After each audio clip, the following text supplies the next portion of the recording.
Hi students, in today's video we are going to discuss the remaining part of our first chapter, that is hospital.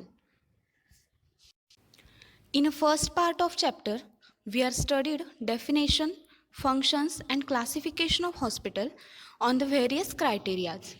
In this second part we will continue with the next points, that is management and organization of hospital along with the health delivery system in India.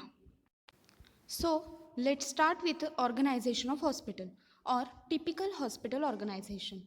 The organization and management is depends upon type of hospital and ownership of hospital. Organization किंवा हॉस्पिटलमध्ये काम करणारी जे management committee आहे किंवा जे अधिकारी आहेत ते कशा प्रकारचे असणार आहेत, ते कशावर डिपेंड असणार आहे, तर type of hospital and ownership of hospital.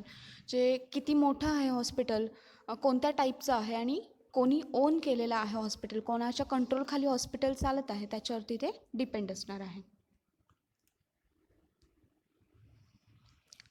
Here is the organization of hospital or typical hospital organization. In that top management is a governing body. सगळ्यात वरती जी पोस्ट आहे किंवा ज्यांच्याकडून हॉस्पिटल्सचे व्यवहार जे आहेत ते कंट्रोल केले जाणार आहेत ते म्हणजे आहे गव्हर्निंग बॉडी, जे सगळ्यात टॉप मॅनेजमेंट आहे. त्यांच्या खालोखाल आहे administrator. Administrator is a master in hospital administration or MBA. त्याचं एज्युकेशन जे आहे ते मास्टर इन हॉस्पिटल ॲडमिनिस्ट्रेशन किंवा MBA झालेलं असलं पाहिजे. तो पर्सन ॲडमिनिस्ट्रेटर म्हणून वर्क करणार आहे. त्याच्या अंडर जे डिपार्टमेंट्स येतात त्याच्यामध्ये फर्स्ट आहे clinical service department. In that HOD is a MD or MS. Clinical service department जो आहे त्याचा हेड ऑफ डिपार्टमेंट जो आहे त्याचं एज्युकेशन किंवा क्वालिफिकेशन हे MD किंवा MS असणं गरजेचं आहे. Next department is a pharmacy. In that HOD is a MPharm with pharmacology and toxicology. Pharmacy डिपार्टमेंटचा जो HOD असणार आहे त्याचं क्वालिफिकेशन हे MPharm असलं पाहिजे in a subject pharmacology and toxicology. Third department is a nursing department आणि त्याचा HOD MSc with a nursing असलं पाहिजे. Fourth department is a general administration. In that HOD is a MCom or MBA. And last department is a maintenance department. In that HOD is a engineer. In first department that is clinical service department. त्याच्या under ज्या कोणत्या कोणत्या services येतात त्या बघा. General medical service आहे, surgical service आहे, obstetrical and maternity, laboratory and pathology, radiology, dental, dietary and outpatient department. म्हणजे हॉस्पिटलमध्ये गेल्यावर जनरली आपल्याला जे डिपार्टमेंट्स दिसत आहेत, लॅबोरेटरी असेल, रेडिओलॉजी, डेंटल, डायट्री, ते सगळे डिपार्टमेंट जे आहेत ते क्लिनिकल सर्व्हिस डिपार्टमेंटच्या अंडर येत आहेत. त्याच्यानंतर सेकंड डिपार्टमेंट आहे ते म्हणजे फार्मसी. फार्मसी डिपार्टमेंटची कामं जे आहेत किंवा त्याच्यामधले जे डिव्हिजन्स आहेत ते आहेत dispensing to IPD and OPD, manufacturing, त्याच्यामध्ये sterile and non sterile, quality control, medical store and clinical pharmacy.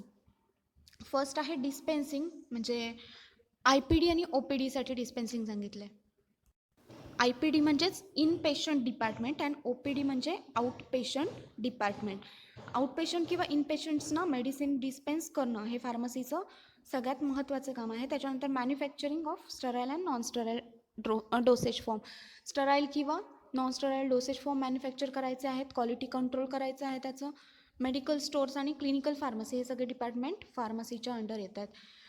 Next is a nursing service. Nursing service is a most important service provided by hospital. त्याच्यासाठी nursing department गरजेचं आहे. Then general ॲडमिनिस्ट्रेशनच्या under office आहे, records आहेत, account and finance, registration, stores and purchase. म्हणजे जे काही records maintain करायचे आहेत, जे डॉक्युमेंटेशन करायचं आहे ते जनरल ॲडमिनिस्ट्रेशनमधून करावं लागतं. And last is a maintenance department. Maintenance department काय करणार आहे, हॉस्पिटलमध्ये हाऊसकीपिंग असेल किंवा प्लंबिंग, इलेक्ट्रिसिटी मेंटेनन्स आहे, लँडस्केपिंग किंवा गार्डनिंगच्या कामांकडे लक्ष देणार आहे. Next part is a governing body. It is a top management in a hospital which is responsible for functioning of hospital by providing patient care. Governing body हे top management, top लेवलची management आहे, जे काय करते, हॉस्पिटलमधून सोयीसुविधा पुरवण्याचं काम करते. ते ॲक्च्युली स्वतः हेल्थ सर्व्हिस प्रोव्हाइड करत नाहीत, पण त्यांच्या हॉस्पिटलच्या थ्रू पेशंट्सची केअर घेतली जाते. It usually from some political sub division. Governing body जे आहे ते पॉलिटिकल सब डिव्हिजन मधून नेमलेली असते. ते हॉस्पिटलच्या ओनरशिपवरती डिपेंड असतं की कोणत्या टाईपचं हॉस्पिटल आहे, त्याच्यानुसार गव्हर्निंग बॉडी ठरत असते. Then functions of governing body to determine the policies of institution within the context of community needs. म्हणजे हॉस्पिटलच्या पॉलिसीज ज्या काय आहेत त्या ठरवणं आणि त्याच्यानुसार काम चालतंय की नाही हे बघणं हे गव्हर्निंग बॉडीचं मेन फंक्शन आहे. To provide the equipments and facilities to conduct the patient care program. Patient care programs arrange करण्यासाठी जे काही इक्विपमेंट्स लागतात किंवा फॅसिलिटीज लागतात त्या प्रोव्हाइड करण्याचं कामसुद्धा गव्हर्निंग बॉडीचं आहे. Then to see that proper professional standards are defined and maintain. हॉस्पिटलमध्ये स्टँडर्ड्स मेंटेन केले गेले आहेत की नाही, प्रोफेशन कशा प्रकारे वर्क करतायत प्रोफेशनलमधली माणसं ते चेक केलं जातं. त्याच्यानंतर to coordinate professional interest with administrative, financial and community needs. Next part is a administrator. Administrator is a link between board and all health departments. Administrator जो आहे तो गव्हर्निंग बॉडी म्हणजे टॉप मॅनेजमेंटच्या नंतर येतो आणि ॲडमिनिस्ट्रेटरच्या खाली जे बाकीचे डिपार्टमेंट्स आहेत हॉस्पिटलमधले ते वर्क करत असतात. म्हणजे it is a link between board and all health departments. म्हणजे त्या दोघांमध्ये कम्युनिकेशन करण्याचं काम म्हणजे गव्हर्निंग बॉडीमध्ये आणि ऑल डिपार्टमेंट्स इन हॉस्पिटल त्यांच्यामध्ये जे कम्युनिकेशन ठेवण्याचं काम आहे ते ॲडमिनिस्ट्रेटर करणार आहे. Next is a roles and responsibilities of administrator. ॲडमिनिस्ट्रेटरची कामं काय आहेत किंवा त्याच्या जबाबदाऱ्या कोणत्या आहेत, तर first is a attending the meetings of governing body. Governing बॉडीच्या जेव्हा मीटिंग्स असतील त्या अटेंड करायच्या. Then framing the policies decided by governing body. Governing बॉडीने जर हॉस्पिटलसाठी एखादी पॉलिसी डेव्हलप केली असेल तर ती कशा प्रकारे आपण यूज करू शकतो हॉस्पिटलमध्ये, तर त्याच्याबद्दल डिसाईड करायचा अधिकार हा ॲडमिनिस्ट्रेटरला असतो. Third is a executing overall rules and regulations in hospital. हॉस्पिटलमधले जे रूल्स अँड रेग्युलेशन्स आहेत ते व्यवस्थित फॉलो केले जात आहेत की नाही ते चेक करायचं कामसुद्धा ॲडमिनिस्ट्रेटरचं आहे. Then attending the meetings of medical and paramedical staff. ज्याप्रमाणे ॲडमिनिस्ट्रेटर गव्हर्निंग बॉडीजच्या मीटिंग्स अटेंड करतो आहे त्याप्रमाणेच त्याला पॅरामेडिकल स्टाफ अँड मेडिकल स्टाफच्या ज्या मीटिंग्स आहेत त्यासुद्धा अटेंड कराव्या लागतात. He is a incharge of admission and discharge of patients. एखाद्या पेशंटला ॲडमिट करून घेताना किंवा त्याला डिस्चार्ज देताना त्यावेळी सगळ्या गोष्टींची काळजी घेणं किंवा रेकॉर्ड्स ठेवणं आणि प्रॉपर त्याच्यावरती कंट्रोल ठेवणं हे काम ॲडमिनिस्ट्रेटरचं आहे. Then arrange the training programs for interns, nurses and doctors etcetera. Interns, nurses आणि डॉक्टर्स जे आहेत त्या सगळ्यांसाठी ट्रेनिंग प्रोग्राम अरेंज करण्याचे कामसुद्धा ॲडमिनिस्ट्रेटरचं आहे. तर हे होते roles of administrator. Next part जो आहे तो म्हणजे सपोर्टिंग सर्व्हिसेस इन हॉस्पिटल. म्हणजे डिसीजवरती ट्रीटमेंट प्रोव्हाइड करतानाच अजून कोणत्या कोणत्या सर्व्हिसेस हॉस्पिटलमधून प्रोव्हाइड केल्या जातात त्या बघायच्या आहेत. तर त्याच्यामध्ये फर्स्ट आहे ॲनेस्थेशिया सर्व्हिसेस. ॲनेस्थेशिया म्हणजे काय, तर भूल देणे. ज्यावेळी एखादी मोठी सर्जरी करायची असते किंवा इन्सिजन कटिंग करायचं असतं त्यावेळी पेन कमी व्हावं म्हणून काय केलं जातं, ॲनेस्थेशिया दिला जातो. आणि तो ॲनेस्थेशिया देण्याची जी सर्व्हिस आहे ती हॉस्पिटलकडून प्रोव्हाइड केली जाते. The service is provided by anaesthesiologist and qualified nurse anaesthetist. Second supporting service is a blood bank. Most of hospitals have blood bank as a blood is frequently required. कोणत्याही सर्जरीमध्ये असेल किंवा accidental केसेसमध्ये असेल किंवा काही डिसीजमध्ये ब्लड सप्लाय करणं गरजेचं असतं. त्यामुळे लगेच अवेलेबल व्हावं ब्लड म्हणून हॉस्पिटल्समध्येच ब्लड बँक्स कार्यरत. The blood supply service is under the supervision of licensed physician. Blood bank जे आहे ते चालवण्यासाठी तिथे लायसन्स्ड पर्सन लागतो आणि त्याच्या सुपरविजनखालीच ब्लड बँकचं काम चालू असतं. Third service is a central sterile supply. In this service, it provides all required supplies in a sterile form such as needles, linens and other surgical supplies. एखाद्या हॉस्पिटलमधल्या वॉर्डमध्ये किंवा ऑपरेशन थिएटरमध्ये ज्या गोष्टी लागत आहेत, जसं की नीडल्स असेल किंवा लिनन्स असतील, अदर सर्जिकल सप्लाईज असतील, त्या सगळ्या स्टराईल फॉर्ममध्ये असणं गरजेचं आहे. मग ते स्टराईल करून देण्याचं काम जे डिपार्टमेंट करतं आहे ते म्हणजे central sterile supply department. Fourth service provided bye hospital is a dietary service. In that service dietitian is a head of this department. या सर्व्हिसचा हेड जो पर्सन असणार आहे तो डायटिशियन असला पाहिजे. He or she records the dietary history of patients in case of food poisoning or diabetes or cancer. ज्यावेळी फूडशी किंवा डाएटशी रिलेटेड एखादा डिसीज असेल किंवा एखादी केस असेल त्यावेळी त्या डायटिशियनने त्या पेशंटची फूड हिस्ट्री लिहून घेतलेली असली पाहिजे, डाएट हिस्ट्री घेतली पाहिजे. जर एखाद्या फूडमुळे पॉयझनिंग झालं असेल किंवा डायबेटिक पेशंट आहे तर त्यांच्यामध्ये डाएट सांभाळणं गरजेचं असतं. अशावेळी डाएटची हिस्ट्री त्या डायटिशियनने लिहून घेतलेली असली पाहिजे. He or she counsel the patient about the diet, food habits etcetera. त्याने पेशंट्सना काउन्सिलिंग पण केलं पाहिजे की काय प्रकारचा डाएट घेतला पाहिजे किंवा फूड हॅबिट्स काय असल्या पाहिजेत. Next service is a nursing service. It is a most important service provided bye hospital. Nursing is the vital prime need of healthcare system. Hospital म्हटल्यानंतर सगळ्यात पहिल्यांदा जसं फिजिशियन आपल्या डोळ्यासमोर येतो तसंच नर्सेस पण येतात, कारण पेशंटची जी जास्तीत जास्त केअर आहे ती नर्सेसकडून घेतली जाते. The primary aim of nursing service is to provide nursing care to the patient. Nursing director is in charge of nursing service. Nursing director is responsible to administrator. Nursing director जे आहे म्हणजेच नर्सिंगची head of department जो कोणी person असणार आहे तो MSc nursing त्याने complete केलेलं असलं पाहिजे, जसं मगाशी सांगितलं होतं तसं. And it is responsible to the administrator. जे काही नर्सिंग डिपार्टमेंटमध्ये होणार आहे त्या गोष्टींची माहिती ॲडमिनिस्ट्रेटरला देण्यासाठी नर्सिंग डिपार्टमेंटच्या डिरेक्टरचं ती जबाबदारी आहे. त्याच्यानंतर it consist of nursing unit such as operating room, recovery room, labour room, central supplies room etcetera. ह्या सगळ्या रूममध्ये नर्सिंग डिपार्टमेंटची जास्त गरज असते. Each area has a incharge called as a head nurse. आता हे सगळे ऑपरेटिंग रूम आहे, रिकव्हरी रूम आहे, लेबर रूम, सेंट्रल सप्लाईज, ह्या सगळ्या रूम्ससाठी प्रत्येक रूममध्ये एक एक इन्चार्ज असते आणि त्याला हेड नर्स म्हटलं जातं. It has a following roles in a hospital. हॉस्पिटलमध्ये नर्सचे जे काही रोल्स आहेत ते आपल्याला खाली बघायचे आहेत. Nursing department gives general assistant to outpatient, inpatient area and wards.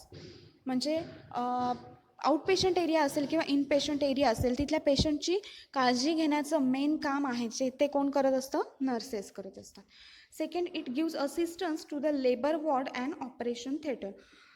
Labour वॉर्डमध्ये किंवा ऑपरेशन थिएटरमध्ये जेव्हा फिजिशियन काम करत असतात त्यावेळी तिथे त्यांना असिस्ट करण्यासाठी नर्सेस अवेलेबल असतात.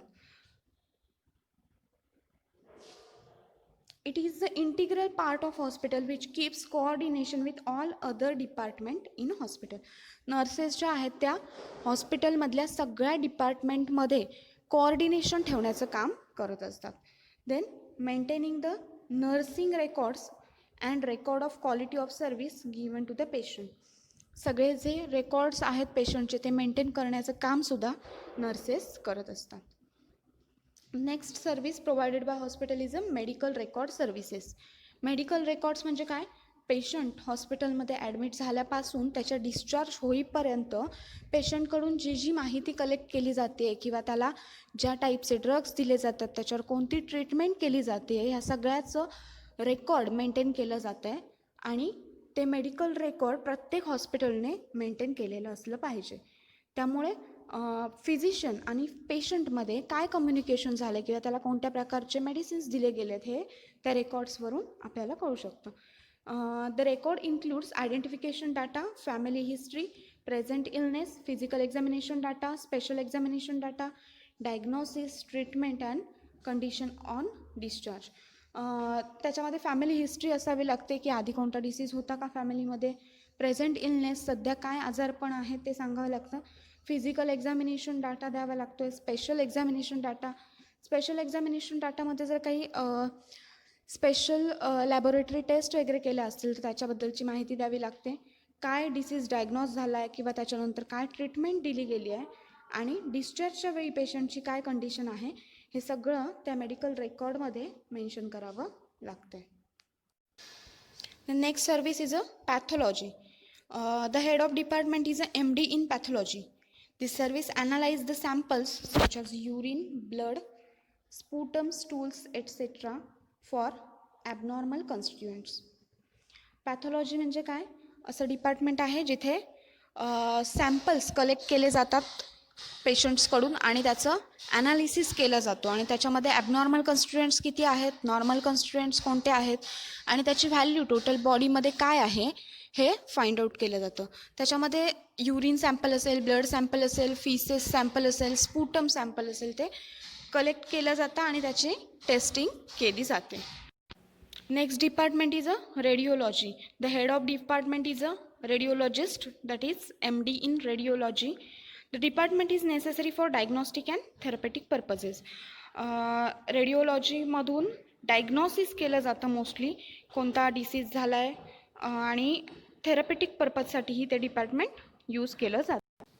So these are the supporting services provided by hospital. Our next part is a health delivery system in India. Okay, then the next part is health delivery system in India. Health delivery system in India म्हणजे काय तर भारतामध्ये कोणत्या प्रकारे आरोग्य सुविधा ह्या पेशंट्सपर्यंत पुरवल्या जातात, गावोगावी कशा प्रकारे आरोग्य सुविधा पुरवल्या जातात तर त्याच्याबद्दल माहिती आपल्याला ह्या पार्टमध्ये बघायची आहे. तर भारतामध्ये ज्या आरोग्य सुविधा पुरवल्या जातात त्या एकतर सेंट्रल गव्हर्नमेंटकडून पुरवल्या जातात म्हणजे केंद्र शासनाकडून किंवा राज्य शासनाकडून पुरवल्या जातात म्हणजेच स्टेट गव्हर्नमेंटकडून. ज्यावेळी सेंट्रल गव्हर्नमेंट ह्या सुविधा पुरवत असतं त्यावेळी त्यांची एक युनियन मिनिस्ट्री असते म्हणजे एक मंत्री लोकांचं एक मंत्रिमंडळ असतं ज्याला union ministry of health and family welfare असं म्हटलं जातं. तसंच स्टेट गव्हर्नमेंटचे सुद्धा मंत्रिमंडळ असतं ज्याला युनियन हेल्थ मिनिस्ट्री म्हटलं जातं. तर पहिल्यांदा आपण सेंट्रल गव्हर्नमेंटकडून कोणत्या प्रकारे मिनिस्ट्री असते आणि त्यांच्याकडून कशा प्रकारे हेल्थ डिलिव्हरी सिस्टीम प्रोव्हाइड केली जाते ते बघूया. Central government also offers financial assistance to the state government म्हणजे केंद्राकडून स्टेट गव्हर्नमेंटला सुद्धा फायनान्शियल सपोर्ट प्रोव्हाइड केला जातो हेल्थ स्कीम्स प्रोव्हाइड करण्यासाठी, हेल्थशी रिलेटेड ज्या फॅसिलिटीज आहेत त्या प्रोव्हाइड करण्यासाठी. The following chart explains the organisation of health delivery system at central government level. Central government लेवलला जी union ministry of health and family welfare आहे त्याच्यामध्ये कशा प्रकारे मिनिस्ट्री आहे, कोणते कोणते मंत्रिमंडळ आहे त्याच्यामध्ये ते बघायचं आहे. फर्स्ट आहे minister of state for health. राज्याचा जो हेल्थ मिनिस्टर आहे तो त्याच्या अंडर येतं secretary, then joint secretary, next is a deputy secretary and 2 director generals of health services DGHS. Then there are 3 deputy director of health services DHS for medical care and hospital, DHS for public health and DHS for general administration. त्याबरोबरच या मिनिस्ट्रीमध्ये minister of health and family welfare पण असतात, secretary, commissioner, 2 deputy commissioners, joint secretary, deputy secretary and regional directors यांचासुद्धा समावेश असतो. हे झाले cabinet rank minister for central government. आता स्टेट गव्हर्नमेंटसाठी बघूया. In state government there is a ministry of health which formulates and plans the overall health schemes in a state. म्हणजे राज्यात ज्या काही आरोग्यविषयक सोयी सुविधा ज्या हेल्थ स्कीम्स प्रोव्हाइड करायच्या असतील त्याच्यासाठी राज्य शासनाची मिनिस्ट्री ऑफ हेल्थ हे जे मंत्रिमंडळ आहे त्यांच्याकडून सगळ्या सोयी सुविधा ठरवल्या जातात आणि त्या मग प्रोव्हाइड केल्या जातात. The following chart explains the organisation of health delivery system at state government level. State government लेवलचा जो चार्ट आहे तो आपण नेक्स्ट पार्टमध्ये बघणार आहोत.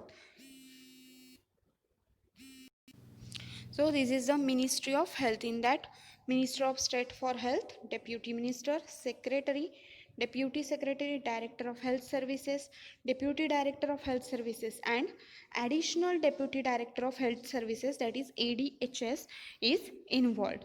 तर हे एवढे सगळे पर्सन्स किंवा या लोकांपासून जे मंत्रिमंडळ बनलेलं असतं ते स्टेट गव्हर्नमेंटकडून ज्या हेल्थ रिलेटेड स्कीम्स आहेत त्यांच्यासाठी वर्क करत असतात, त्या प्रोव्हाइड करण्यासाठी. In ADHS there is a ADHS for medical education, for health education, for nursing, for family welfare, nutrition, PHC, that is primary health centers, and school health. There is a separate additional deputy director of health services. In state government, a chief medical officer CMO is appointed for each district, and he is responsible for any health problem in that district. Chief medical officer CMO appoint केलेला असतो प्रत्येक जिल्ह्यासाठी, आणि त्या जिल्ह्यामध्ये जर काही health problems आले असतील तर त्या सगळ्यासाठी तो CMO जो आहे तो रिस्पॉन्सिबल असतो. त्याने त्या प्रॉब्लेम्सकडे लक्ष द्यायचं असतं, त्याच्यावरती ज्या काही उपाययोजना करायच्या आहेत त्याची जबाबदारी सगळी CMOकडे असते. Sometimes state government appoint separate officer as a district health officer. काही वेळा प्रत्येक डिस्ट्रिक्टसाठी सेपरेट ऑफिसर नेमून दिला जातो, जो की डिस्ट्रिक्ट हेल्थ ऑफिसर DHO असं त्याला म्हटलं जातं. The DHO is responsible for supervision of health services in primary health centers, city hospitals and town hospitals.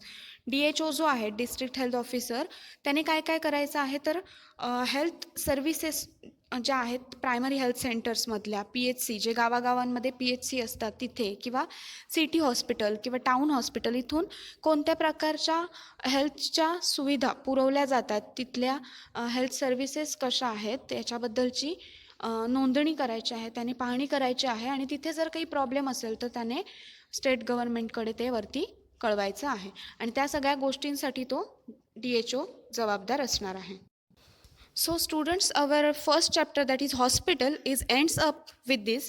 In next slide, there is a important questions or frequently asked questions in a board exam are there. In that 2 marks questions and 3 marks questions are added.